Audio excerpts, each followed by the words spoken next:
Good morning everyone, my name is Nitin Chauhan and welcome to this video. आज मैं आपको first class देने वाला हूं टाइम मैनेजमेंट की। और टाइम मैनेजमेंट की क्लास में देने के लिए आपको मैं ये जो सारी चीज़ें बताऊंगा एक किताब से बताऊंगा जिसका नाम है टाइम मैनेजमेंट की बुक है। टाइम मैनेजमेंट की जो बुक है ये लिखी हुई है सुधीर दीक्षित के द्वारा। सुधीर दीक्षित जो है एक बहुत ही अच्छे राइटर हैं और ये बहुत सारी किताबें लिखते हैं, स्पेशली इनके द्वारा लिखी गई है और इसका नाम है टाइम मैनेजमेंट। इसमें बता रखा है समय के सर्वश्रेष्ठ उपयोग के 30 सिद्धांत। इस किताब को पढ़ने के बाद मैंने बहुत सारी चीज़ें सीखी और अपनी लाइफ में इम्प्लीमेंट किया और एक अच्छा रिजल्ट गेट किया। तो मैं आज आपको बताने वाला हूं कि कैसे आप अपनी लाइफ में इन 30 सिद्धांतों का इस्तेमाल करके आप बहुत ही अच्छा रिजल्ट गेट कर सकते हैं। तो इस बुक में जो शुरुआत में जो सबसे पहली चीज़ जो मेरे को समझने को मिलती है वो स्टार्टिंग होती है इस किताब की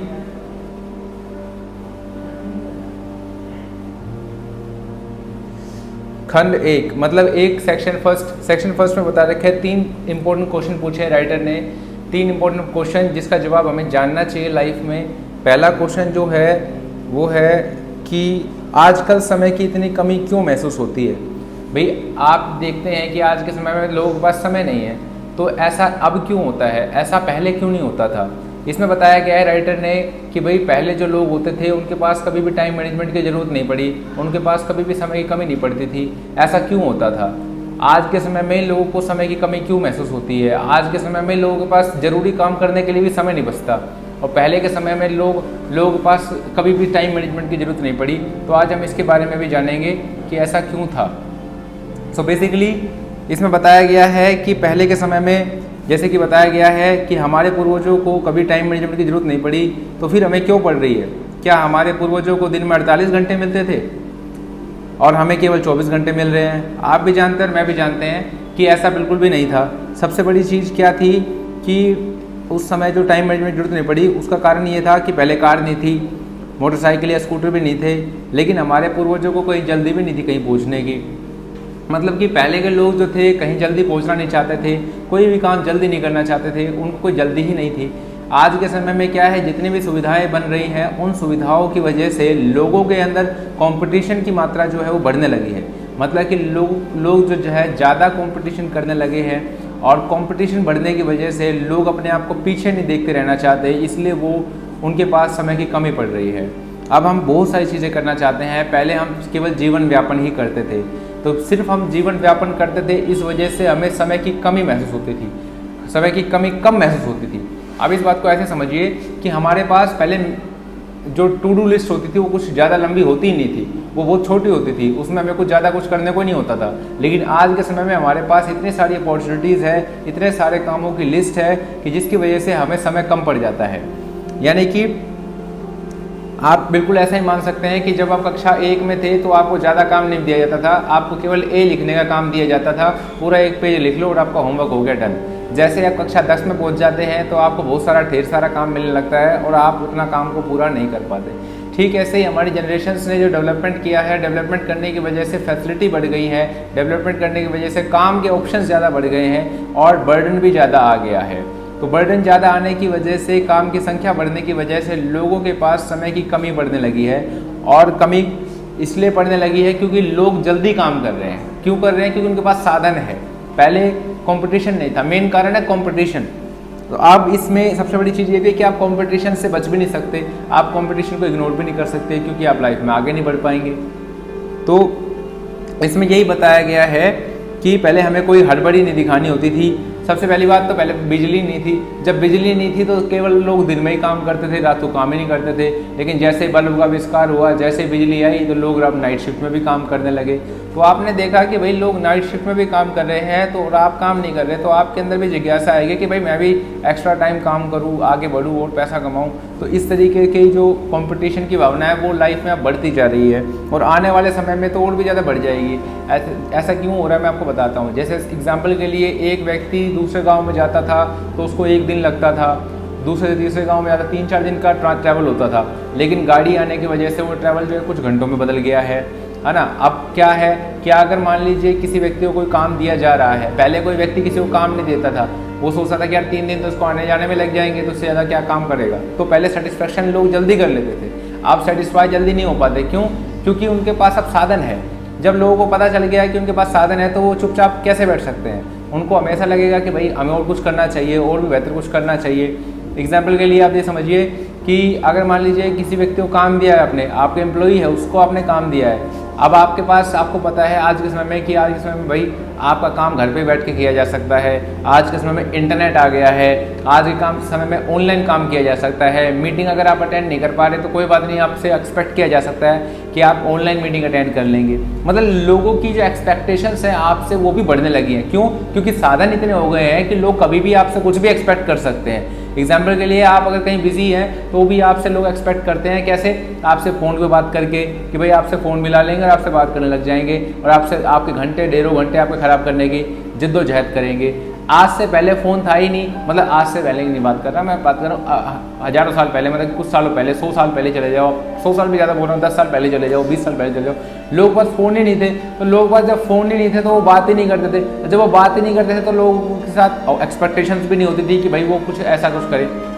तो फ़ोन आने की वजह से भी टाइम मैनेजमेंट की सबसे ज़्यादा कमी ज़रूरत महसूस होने लगी है, क्योंकि समय सबसे ज़्यादा खाने वाला टाइम मतलब मोबाइल बन गया है। आज के समय में जो मोबाइल है ना, जितना समय खाता है ना, इतना कुछ नहीं खाता। आप इस बात को समझिए। और दूसरा, पहले जीवन जो है ना सरल था, अब जो जीवन है जटिल हो गया। क्यों? क्योंकि अब मल्टीटास्किंग करने लगे हम एक काम को एक समय पे कर ही नहीं पाते। जिस समय पे हम पहले स्कूल में होते थे तो सिर्फ स्कूल में होते थे, जिस समय पे हम जब खाना खा रहे होते थे सिर्फ हम खाना खा रहे होते थे, जिस समय पे हम कपड़े धो रहे होते थे सिर्फ कपड़े धो रहे होते थे, जिस समय पे हम ट्रैवल कर रहे होते थे उस समय हम ट्रैवल कर रहे होते थे। आज के समय में बिल्कुल ऐसा नहीं है। आज के समय में आप खाना खा रहे हो तो टीवी भी देख रहे हो, आज के समय में आप खाना बना रहे हो तो भी आप टीवी देख रहे हो, आज के समय में आप खाना खा रहे हो तो आप रील्स भी देख रहे हो, आज के समय में आप खाना खा रहे हो तो मोबाइल भी चला सकते हो। आज के समय में लोग खाना खा रहे हैं, साथ में वो क्या नाम है, गाने भी सुन रहे हैं। मतलब कि आज के समय में आप ये समझिए कि एक काम को करने के साथ साथ आप बहुत सारे काम कर सकते हैं, और ये ऑप्शन के खुल जाने की वजह से ही आप जो है हड़बड़ी में सारे काम अपने हाथों में ले लेते हैं, जिसकी वजह से आप जो काम मेन काम कर रहे होते हैं उस काम में आप बेहतर नहीं कर पाते, आप उसमें अपना 100% नहीं दे पाते। लेकिन आज से पहले जितने भी लोग काम करते थे वो उस काम को लगन से इसलिए कर पाते थे क्योंकि वो सिर्फ वही काम करते थे। और आज के समय में आपके पास ज़्यादा फंक्शनैलिटी आ गई है, ज़्यादा ऑप्शंस आ गए, जिसकी वजह से आप सभी ऑप्शंस को जाता हुआ देखते हुए आपको डर लगता है कि यार ये ऑप्शन चला ना जाए। लेकिन आप इस चीज़ से नहीं डरते कि जिस काम को आप कर रहे हैं वो काम भी आपका ख़राब हो जाएगा। तो ये सबसे ज़रूरी बात है जो मैंने इससे सीखी। क्या सीखा मैंने? कि नितिन, अगर तुझे आगे बढ़ना है लाइफ में तो तुझे जो काम कर रहा है ना उसमें तुझे 100% लगाना पड़ेगा। अदरवाइज़ तू ज़्यादा लालच के चक्कर में तू जिस काम को कर सकता है ना बढ़िया तरीके से, उस काम को भी नहीं कर पाएगा। तो इस चीज़ से मैंने ये सीखा कि भाई मुझे एक काम में मन लगा के काम करना चाहिए, ना कि मुझे और ज़्यादा फैसिलिटी मिल रही है तो मैं उस फैसिलिटीज़ के लालच में आके उस काम को भी तबाह कर दूँ या उसको मैं ख़राब कर दूँ। तो मैंने इस चीज़ से ये सीखा। तीसरा, ये इंटरनेट आ गया है, अब आप पलक झपकते ही आप दुनिया भर की जानकारी जान लेते हैं। पहले जानकारी जानने में आपको टीवी देखना पड़ता था, या टीवी नहीं था, लोगों के थ्रू जानकारी मिलती थी। जब आपको कोई जानकारी नहीं मिलती थी तो जो आपके पास होता था उसी में आप अपना समय लगाते थे, मतलब आप उसी में बेहतर करते थे, मतलब आप उसी चीज़ को ज़्यादा लगन से करते थे और ज़्यादा क्वालिटेटिव तरीके से करते थे। पहले जो है दस्तकार भी जो होते थे वो बहुत बढ़िया होते थे, जो हाथों से जो कलाकृतियाँ बनाते थे, लोग चेयर बनाते थे लकड़ी की तो उसमें भी कलाकृतियाँ दिखाते थे, लोग कोई भी आइटम बनाते थे उसमें कलाकृतियाँ दिखाते, समय लगाते थे। क्यों? क्योंकि उनके पास कुछ करने को नहीं था और ज़्यादा कुछ काम था ही नहीं। आज काम इतना भर भर के है कि आप दिन में लग जाओ तो भी कम है, रात में लग जाओ तो भी कम है, अगर आपके पास एक्स्ट्रा दिन किसी का आ जाए ना तो भी कम है। मतलब कितना सारा काम है आज के समय में। बेरोजगार तो आप रह ही नहीं सकते क्योंकि अपॉर्चुनिटी इतनी सारी है, लेकिन लोग बेरोजगार फिर भी गए। क्यों है लोग बेरोजगार? मैंने इस किताब से सबसे बड़ी चीज़ क्या सीखी कि नितिन, इस किताब में ये सिखाया गया है कि लोग बेरोजगार इसलिए क्योंकि वो ऑप्शंस के लालच में आ जाते हैं, वो एक चीज़ के साथ अपनी वफादारी निभाते ही नहीं है। जो उनको काम मिला है उस काम में वो लगन से काम करते ही नहीं है। वो क्या करते हैं, और ऑप्शन आ रहे हैं और ऑप्शन आ रहे हैं, बाट में बैठे रहते हैं कि ये भी ऑप्शन ले लूँ, ये भी ऑप्शन ले लूँ, ये भी ऑप्शन ले लूँ, ये भी ऑप्शन ले लूँ, और उनमें से किसी भी एक ऑप्शन में वो बेहतर नहीं काम कर पाते और इसकी वजह से फिर वो बेरोजगार रहते हैं, उनको नौकरी से निकाल दिया जाता है, उनको कोई भी काम नहीं मिलता। आप इस चीज़ को, आप इसमें मैं चाहूँगा आप ये इस बात का खास ध्यान रखें जो मैं आपको बता रहा हूँ। और आगे मैंने जो सीखी इसमें सबसे पहली चीज़ तो ये कि आपके पास आपको ये समझ में आ गया पहला सवाल कि भाई हमारे को इस समय टाइम मैनेजमेंट की जरूरत क्यों है। क्योंकि आज से आने वाले समय के बाद, मैं मुश्किल से कह रहा हूँ 4-5 साल के बाद ही आप देख लेना कि लोगों के पास समय है ना ऐसा होगा कि बूंद बूंद करके टपकेगा। मतलब कि बारिश जैसे, अभी तो आज से पहले जो क्या बारिश जैसे पड़ती है ना मानसून में, भर भर के बारिश गिरती है, वैसे ही लोगों के पास समय था। अब जो है ना, अब हल्के हल्के फुवारे आएंगे समय का, इंसान के पास समय होगा ही नहीं। क्यों? उसका समय उसका इंस्टाग्राम खा जाएगा, उसका समय उसका यूट्यूब खा जाएगा, उसका समय उसके दोस्त खा जाएंगे, उसका समय सोशल मीडिया खा जाएगा। भर भर के खा रहा है समय ऐसा खा रहा है भर भर के, जैसे बुलेट जो है पेट्रोल खाती है। आप इस बात को ऐसे समझिए।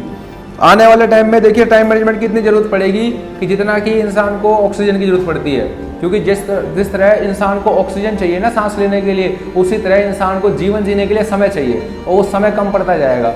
दूसरा कारण ये भी है कि अब जो है स्वास्थ्य जो इतना मतलब कि मतलब ज़्यादा अच्छा नहीं रहेगा लोगों का, क्योंकि लोग अपने आप को समय ही नहीं दे पाएंगे। लोग खाना टाइम से नहीं खाते, लोग जो है देर से खाना खाते हैं। आप इस बात को देख लीजिए, शहरीकरण में आप शहरों में देखेंगे कि लोग जो है 11 बजे भी खाना खा लेते हैं, 12 बजे भी खाना खा लेते हैं। और खाना खाने का सही समय क्या होता है? सही समय ये होता है कि आपको जब भूख लगे जब खाना खाना चाहिए। लोग काम की वजह से अपने समय को ही ख़त्म कर देते हैं, अपने काम को, या मतलब ये समझ लीजिए उस चीज़ को मैनेज नहीं करते, क्योंकि लोगों को लगता है मैनेजमेंट बहुत बड़ी चीज़ है। बट भाई ये इतनी बड़ी चीज़ नहीं है, ये इंपॉर्टेंट चीज़ है। आप इस समझिए, जितनी बड़ी चीज़ आपको लगती है ना, उससे ज़्यादा ये इंपॉर्टेंट चीज़ है। अगर आप इसको मैनेज नहीं करेंगे ना, तो आप इतनी इंपॉर्टेंट चीज़ों को खो देंगे कि आप उस चीज़ के बारे में आप सोच भी नहीं सकते।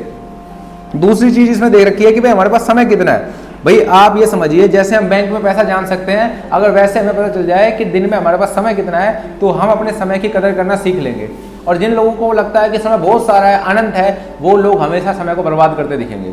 जितने भी लोग समय को बर्बाद करते हैं, उनको पता ही नहीं कि उनको समय कितना मिला है। वो ये सोचते हैं कि उनके पास बहुत सारा समय है। तो चलिए इस चैप्टर से मैंने लाजवाब तरीके का लेसन मैंने सीखा। इसमें मैंने सीखा कि मैं अपने लाइफ में मेरे पास समय कितना है, जिससे कि मैं जागरूक हो गया अपने समय को लेकर। आज मैं आपको सिखाऊंगा इसमें दूसरा बुनियादी सवाल, आपके पास दरअसल समय कितना है। इसमें बहुत ही अच्छी चीज़ बताई है कि आप यह कैसे कह सकते हैं कि आपके पास पर्याप्त समय नहीं है। आपके पास एक दिन में उतना ही घंटे हैं जितने हेलर Keller, Louis Pasteur, Michael Angelo, mother Teresa, Leonardo da Vinci, Thomas Jefferson और अल्बर्ट आइंस्टीन के पास था। आप बिल गेट्स के पास जितना समय है उतना ही समय आपके पास है, लेकिन एक बिल गेट्स बन गया। वो कैसे बन गया? क्योंकि उसे समय की कदर थी, अपने समय की वैल्यू पता थी। और समझिए इस बात को मैं क्या कहना चाहता हूँ। इस किताब से मैंने कमाल की चीज़ क्या सीखी कि इंसान का समय बराबर है, लेकिन समय की कीमत सबकी अलग अलग है। किसी का समय 1 घंटा 10 रुपये का है, किसी का 100 रुपये का है, किसी का 2000 रुपये का है, किसी का 20,000 रुपये का है, किसी का 2 लाख रुपये का है। और ये जो समय है ना, ये भगवान ने नहीं दिया उसको कि ये तेरा समय 2 रुपये का है, तेरा समय 5 रुपये का है, तेरा समय 10,000 रुपये का। ये खुद इंसान ने बनाया है। जब इंसान अपने अंदर इन्वेस्ट करता है तो उसके समय की कीमत बढ़ती है, और जब इंसान अपने अंदर इन्वेस्ट नहीं करता तो उसके समय की कीमत निरंतर घटती जाती है, और लोग उसको उतने कीमत का उसका समय मानते हैं। जब आप अपने आप में इन्वेस्ट करने लगोगे ना, तो आपके समय की कीमत अपने आप बढ़ने लगेगी। लोग आपको ज़्यादा पैसे देने लगेंगे अपने काम के लिए। क्यों? क्योंकि आप अपने आप में बेहतर बनोगे। और जब आप अपने आप में समय नहीं लगाओगे ना, तो आप अपने कामों में निपुण नहीं बनोगे। जब आप अपने कामों में निपुण नहीं बनोगे, तो आप कैसे लोगों से ज़्यादा एक्सपेक्ट कर सकते हैं कि वो आपको पेमेंट करेंगे। तो इस किताब से मैंने सीखा कि जितना समय मैं अपने आप में लगाऊंगा, मेरी समय की कीमत उतनी ज़्यादा बढ़ेगी। मतलब कि मेरे को जो समय से रिटर्न मिलेगा वो ज़्यादा मिलेगा। ठीक है। जो मैंने इसमें कमाल की चीज़ सीखी, विधाता ने किसी को सुंदरता ज़्यादा दी है, किसी को कम दी है, किसी को बुद्धि ज़्यादा दी है, किसी को कम दी है, किसी को दौलत ज़्यादा दी है, किसी को कम दी है, लेकिन समय उसने सबको बराबर दिया है। एक दिन में 24 घंटे। समय ही एकमात्र ऐसी चीज़ है जिसे आप बैंक में जमा नहीं कर सकते। समय का गुजरना आपके हाथों में नहीं होता, यह तो घड़ी की सुई के साथ लगातार आपके हाथों से फिसलता रहता है। आपके हाथ में तो बस इतना रहता है कि आप इस समय का कैसे उपयोग करते हैं। हमारे पास सिर्फ और सिर्फ ये राइट्स है इस टाइम को लेकर कि हम इसको कैसे यूज़ करते हैं। हम टाइम को स्टॉप नहीं कर सकते, हम टाइम को बचा नहीं सकते। समय बैंक बैलेंस की तरह नहीं है कि आप खर्चेंगे नहीं तो बचा रहेगा। समय जो है फिर भी खर्च हो जाएगा। इस बात को समझिए। समय नहीं है, समय जीवन है। अगर हम समय को बर्बाद कर रहे हैं तो अपने जीवन को बर्बाद कर रहे हैं। इस बात का आप ध्यान से इसमें दिमाग में बैठा लीजिए। मैंने इस किताब से इतना कुछ सीखा, आप मानिएगा कि इतनी लगन से मैं आपको बता रहा हूँ ना, उससे दुगनी लगन से 10 गुना ज़्यादा लगन से मैंने इस किताब को पढ़ा है। और मैं आपको ये कहना चाहूँगा, अगर ये किताब अगर आप खरीद लोगे ना, तो आप इसको पढ़ के देखिएगा, आपको ज़्यादा कुछ सीखने को मिलेगा। लेकिन मेरा मोटिव ये है कि आपको इस किताब के बारे में जागरूक करूँ और आपको समस्याओं को सुलझाने के लिए जितना मैं कर सकता हूँ उतना मैं करूँ। क्योंकि मैं ये मानता हूँ कि मेरे अंदर का पड़ोसी जो है, जो ईश्वर है, वो मुझे देख रहा है। तो जितना मैं जानता हूँ मैंने प्रण लिया कि मैं लोगों को सिखाऊंगा। तो यही मैं आपको बताना चाहता हूँ कि ध्यान देने वाली बात यह है कि हमारे पास कहने को तो 24 घंटे होते हैं, लेकिन वास्तव में इतना समय हमारे हाथ में नहीं होता है ना। आप रेगिस्तान में चले गए, आपने बहुत सारी मिट्टी देख ली, तो वो मिट्टी आपकी थोड़ी ना है, आप उस मिट्टी से महल थोड़ी ना बना देंगे। आप उस मिट्टी में से कितनी मिट्टी आपकी है उठा के देखो, उस रेगिस्तान की मिट्टी अपने हाथ में, पता चल जाएगा कि कितनी मिट्टी आपकी है। जितनी मिट्टी आपके हाथ में रहेगी वही मिट्टी आपकी है। समय के साथ भी बिल्कुल ऐसा ही है, दिखता बिल्कुल रेगिस्तान की तरह है, लेकिन जैसे आप उसको इस्तेमाल करने के लिए उठाते हैं तो आपके हाथ में कण भर आता है। इसमें बताया गया, मैं बताता हूँ, देखिए कैसे मैं आपको बात कर रहा हूँ, मैं ऐसे नहीं बता रहा हूँ, इसमें देखिए किस तरीके से लिखा हुआ है। ध्यान देने वाली बात यह है कि हमारे पास कहने को तो 24 घंटे हैं, लेकिन वास्तव में इतना समय हमारे हाथ में नहीं होता। सच तो यह है कि समय के एक बड़े हिस्से पर हमारा कोई नियंत्रण नहीं होता। 8 घंटे की नींद में चले जाते हैं, देखो इस पर कोई नियंत्रण नहीं है। 2 घंटे खाने पीने में चले जाते हैं, तैयार होने में चले जाते हैं, इसमें कोई अंतर नहीं है, मतलब कि कोई भी कंट्रोल नहीं है। यानी हमारे हाथ में दरअसल 14 आवर्स है। दूसरे शब्दों में बोलो तो 58% समय पर हमारा नियंत्रण संभव है। 48% टाइम तो हमारा सोने में चला गया। इस बात को समझिए। अगर आप 100 साल जीते हैं, और आज के समय में 100 साल तो कोई जीता ही नहीं है, 60, 70, 80 पे ही चल बसते हैं, तो आप ये सोचिए कि अगर आप मान लीजिए पूरा आप सेहत भी आपकी अच्छी है, तो आपके पास है केवल और केवल 48 साल आपके सोने में चले जाएंगे। 48 साल तो आपके सोने में चले गए। इस बात को ऐसे देखिए। और आप इस 48 और 58 साल आपके पास है, और जबकि 58 में से 42% समय हमारे नियंत्रण से बाहर होता है। कैसे? हाँ, 42%। अच्छा, अब इसमें देखो क्या है, जैसे 14 घंटे का समय होता है हमारे दिन में, और 58% पर हमारा नियंत्रण संभव है, जबकि 42% समय हमारे नियंत्रण से बाहर होता है। सुविधा की दृष्टि से यह मान ले कि 40% पर हमारा नियंत्रण नहीं होता है, जबकि 60% पर होता है। आप ऐसा मान लीजिए 40% पे नहीं होता और 60% पे होता है। अब ये 60% पे होता है, इसको देखिए कैसे समझते हैं। इस संदर्भ में सदियों पहले कही गई बात आज भी प्रासंगिक है। विधाता ने मनुष्य की आयु 100 वर्ष तय की है, जिसमें से आधी रात्रि में चली जाती है, आधी बची बाल्यावस्था में चली जाती है, बचपन में चली जाती है, और आधी बची बुढ़ापे में चली जाती है। आप ये सोचिए 50 साल सोने में, और उसकी आधी शुरुआती आधी अवस्था किसी चलेगी बचपन में, आप उसका कुछ नहीं कर सकते, और आधी बची उसमें से बुढ़ापे में चली गई, उसका भी आप कुछ नहीं कर सकते। और नौकरी चाकरी करनी पड़ती है वो अलग, तो उसका समय अलग। मनुष्य को बीमारियां पड़ जाती है, बीमार हो जाते हैं, उसका समय अलग। ठीक है, अनेक प्रकार के दुख झेलने पड़ते हैं, उसका समय अलग। इसलिए हम ये कह सकते हैं कि जल तरंग के समान चंचल इस जीवन में लेश मात्र सुख भी नहीं है। समय अनमोल है, क्योंकि वास्तव में समय ही संसार की एकमात्र ऐसी चीज है जो सीमित है। दुनिया में और चीजें असीमित है, समय ही एकमात्र ऐसी चीज है जो सीमित है। अगर आप दौलत गवा देते हैं तो दोबारा कमा लेंगे, कोई दिक्कत नहीं। घर गवा देते हैं तो दोबारा पा लेंगे, लेकिन अगर आप समय गवा देते हैं तो आप उस समय को दोबारा नहीं पा सकते। समय सीमित है। यदि हम अपनी अपेक्षित आयु 100 वर्ष मान ले तो हमारे पास जीवन में कुल 36,500 दिन होते हैं। 100 साल अगर हम उम्र मानते हैं तो टोटल दिन होते हैं 36,500। और इसी समय हिसाब लगाकर देखिए 36,500 दिन में से आपके पास कितने दिन बचे हैं। आप कितने साल के उसमें से दिन को मल्टीप्लाई करिए और हमें पता लगाना है कि भाई वो कितने दिन है। तो आप जीवन का लक्ष्य प्राप्त करना चाहिए, और जिसमें आपको जीवन का लक्ष्य प्राप्त करना है, आप ये देखिए ना कि जितना समय बचा है हमारे पास, अब चले गया बीत गया, उसके लिए क्या रोए, वो तो उसके लिए कुछ कर नहीं सकते, उसे सीख सकते हैं। अब उसमें से बचे हुआ जितना समय है उसमें से आप जो करना चाहते हैं जीवन में आपको वो भी करना है।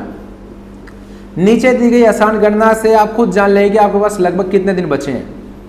अच्छा, इसमें कहानी लाइन बताई कि खोई दौलत मेहनत को दोबारा पाया जा सकता है, खोया ज्ञान अध्ययन से, खोया स्वास्थ्य चिकित्सा से संभव है, लेकिन खोया हुआ समय हमेशा हमेशा के लिए चला जाता है। तो जो व्यक्ति अपना समय बर्बाद करने की जुर्रत कर सकते हैं, हिम्मत कर सकते हैं, तो भाई तुम उनकी कंपटीशन में पार्टिसिपेट मत करो, वो तो अपनी ज़िंदगी को खराब कर सकते हैं।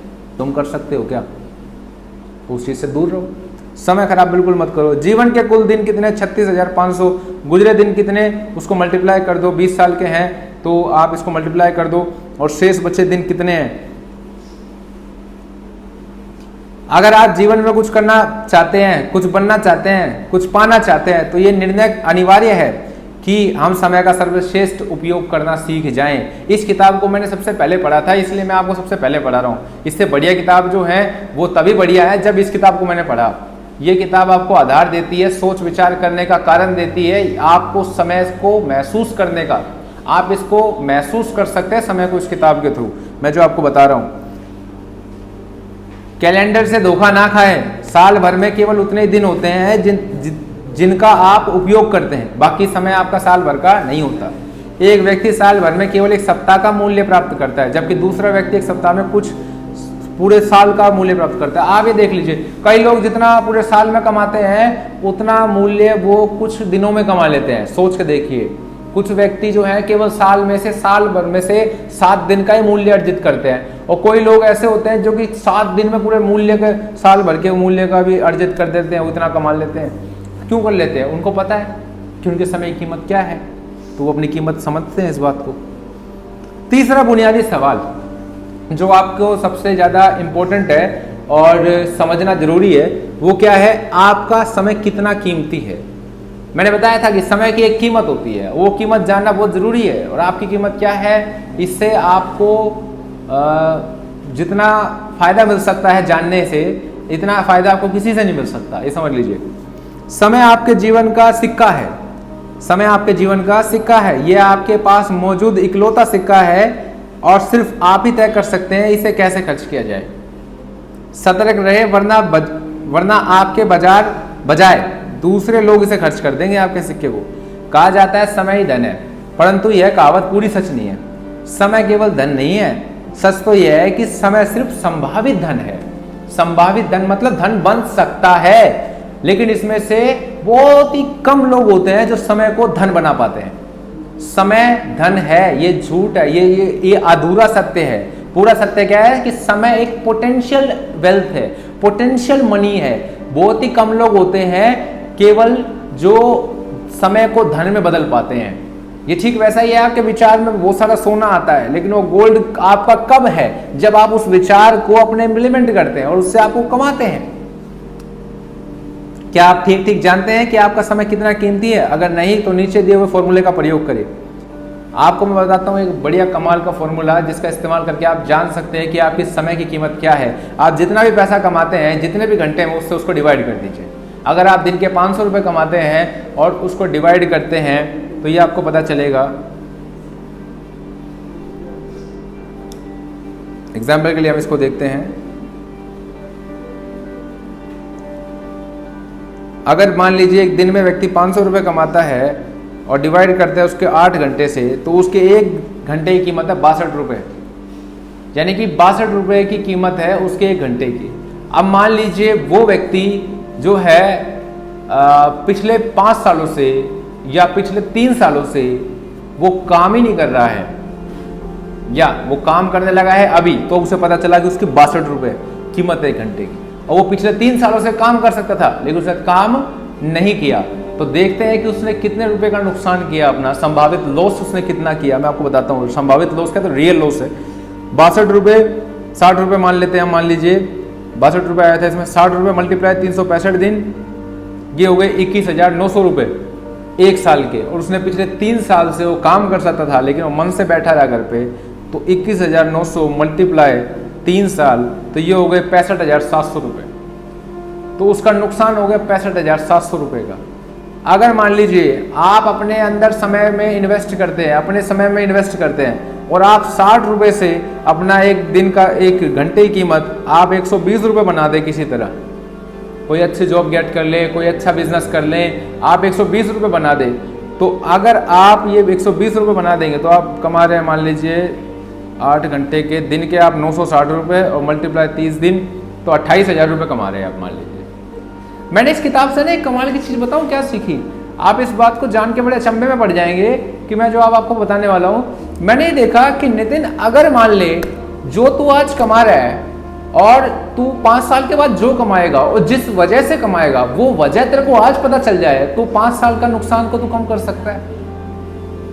तो उस 5 साल के नुकसान को, संभावित अर्निंग को रियल अर्निंग बना सकता है। एलोन मस्क ने भी कहा है कि जो लोग किसी भी काम को 6 साल में करने की सोचते हैं ना, उसे मैं 6 महीने में करने की सोचता हूँ। क्यों? क्योंकि उससे मेरे 5 साल और 6 महीने में भी मूल्य अर्जित होता है उस काम से। दूसरा, इससे मेरे 5 साल और 6 महीने भी बचते हैं।